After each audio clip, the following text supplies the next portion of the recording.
The guilt that often accompanies self-care isn't irrational.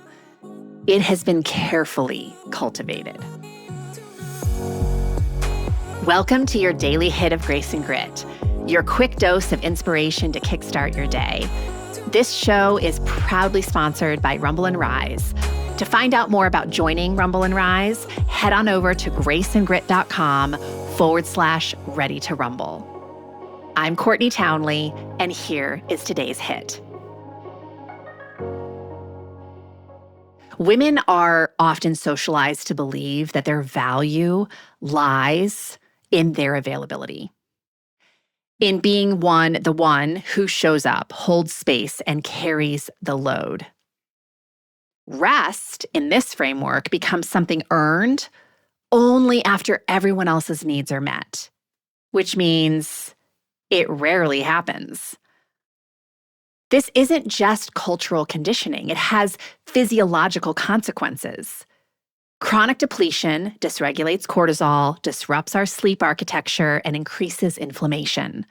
The body doesn't distinguish between noble self-sacrifice and neglect. It simply registers the cost. So when you consider your nervous system, perpetually giving without replenishment keeps you in that sympathetic activation, fight or flight, the state designed for short-term survival, not long-term thriving. Over time, this wears down your resilience, your emotional bandwidth, and yes, your physical health. Here's what shifts the narrative. Understanding that self-care isn't separate from your responsibilities. It's actually what makes them sustainable. You are able to show up for your responsibilities on the regular when you are regularly administering self-care. Think of it as resource management rather than selfishness. You cannot withdraw infinitely from an account that you never deposit into.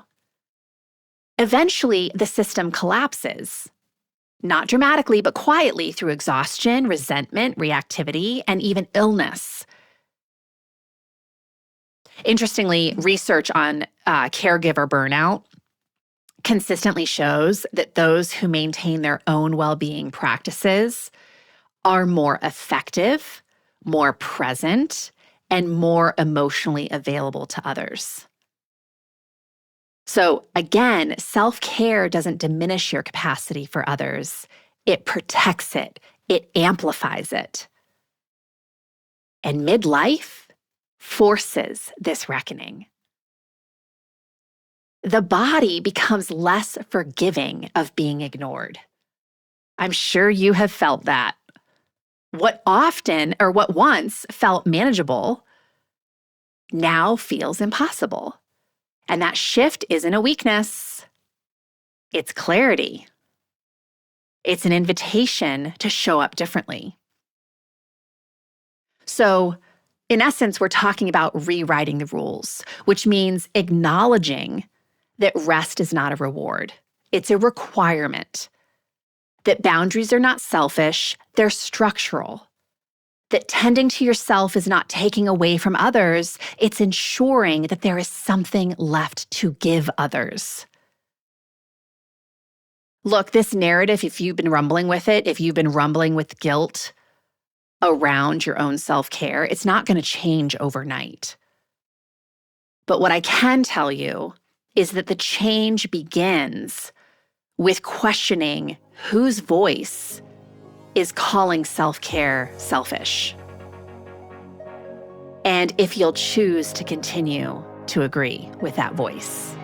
I hope you don't, because it's not serving you, and it's certainly not serving the people around you, not in the way that you think it is.